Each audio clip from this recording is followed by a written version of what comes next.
Get ready for that ultimate crunch. Tapos, sasabayan mo pa nung kanilang sobrang loaded na pancit cabs na may katernong spiced vinegar. At meron din itong roasted pork pindang and more. Mabibili nyo yan dito sa Cabs Lutong King located sa San Agustin, San Fernando, Pampanga sa tapat mismo ng Walter Mart. Open daily from 10 a.m. to 7 p.m. at halos bagong bukas lang nga sila dito. Sobrang excited akong tikman itong kanilang loaded na pancit at habang niluluto pa nga lang ito, ang bango-bango. They're going to top it with vegetables, eggs, roasted pork pindang, lechong kawali, at hipon. And then, ito naman yung kanilang crispy pata.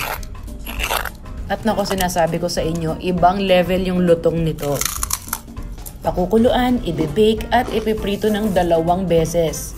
Ang ingay. Tapos, ipapares mo pa sa sariling gawa nila na maanghang na suka.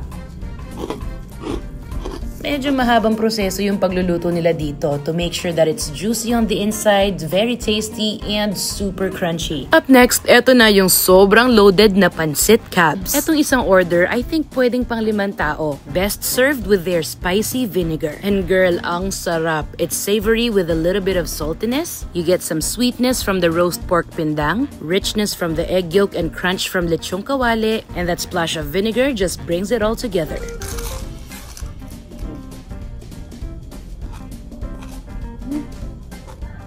Pwede ka ring mag-solo order nitong lechong kawali.